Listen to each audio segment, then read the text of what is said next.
Hi, my name's Phil. I'd like to talk about politics, and in this video I'd like to discuss an answer Nigel Farage gave to a question in Wales yesterday. Because it seems to go against everything his core supporters seem to believe about nationality. According to Farage, who was asked what it takes to be classed as a Welsh person, being born and raised is neither here nor there. Oh, if you thought you were Welsh just because you were born and raised in Wales. No. No, you just have to be living there for a few years. Right then, we can have a bit of fun with this one. But first, for daily news and politics, please hit the subscribe button to stay notified. So, whilst trying to claim that he would reopen the blast furnace Port Talbot with seemingly no idea how incredibly difficult and expensive that would be, he was taking some questions and he seemed to get a bit confused about what Welsh nationality is, I feel. So I'm going to go over the exact quotes here, just in case you think I'm being silly. I mean, I am going to get silly, but, not about what he said. No paraphrasing here. So during the question session, as he'd been talking about how he would benefit Welsh people, he was asked to define what that meant. What's a Welsh person, right? His response, this is a direct quote, was this. It has to be someone who has lived and is settled in Wales, paid taxes and obeyed the law. If they've done that for a 5 or 10 year period, then I think they've every right to say they're part of the Welsh language community. Okay, so let's break this down here. So first, has to have lived and is settled in Wales. I'm not sure how you're settled in Wales if you're not living there, but okay. So Tom Jones suddenly isn't Welsh, nor is Anthony Hopkins. I didn't know that. I thought they were Welsh. You learn something new every day. Second, pay taxes. So a toddler born to Welsh parents, never having set foot outside of Wales, they're not Welsh. Sorry, until you're old enough to pay taxes, you're not Welsh. But someone who's never set foot in Wales for decades, but suddenly turns up after a few years, they can be Welsh.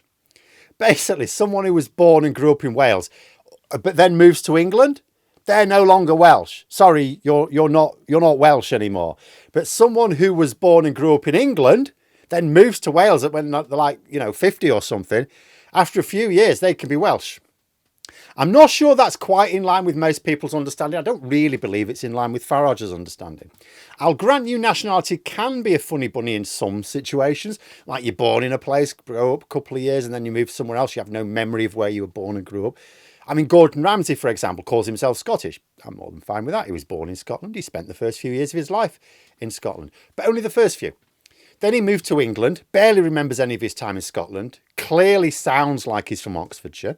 So that's an interesting one. I can understand there's a bit of But I think if you've spent all of your childhood growing up a place and you were born there as well, I think that's fairly clear cut. If I moved to Wales at this point, I don't think anyone would say I was Welsh even after 20 years, never mind 5.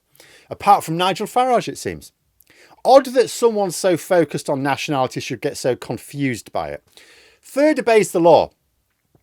So the second you break the law, you can't be Welsh. So there are no Welsh people in prison, by the way. That'd be ridiculous. They've broken the law. How can they be Welsh? That raises an interesting notion. Given that one of his own MPs broke the law, does that mean he's not English or British anymore? I mean, if nationality depends on obeying the law, does that mean Murdoch should be deported? Or is it fine after the 5 or 10 years? Are you only not of that nationality for the first 5 or 10 years after breaking the law? What about Boris Johnson? He broke the law in the last 5 years. Can we send him back to America? Fourth, that you've done all of these things for, as I say, either 5 or 10 years. I mean, one period of time is literally double the other. That's a hell of a margin here. Can we have some clarity? Which is it? 5 or 10 years? Because it seems kind of important. Farage wasn't just making idle chit-chat here. He's promising certain benefits if you're Welsh and exclusion from them if you're not. So it's sort of important. Does someone have to have lived in Wales for 5 years to get the Welsh benefits? Or do they need to wait 10 years? Or does he mean it literally? You've either got to have been there for 5 or 10 years. So if you lived there for 8 years, sorry, that's not 5 or 10, you're out of luck. That would be too silly even for Farage. Also, what's this about being part of the Welsh language community?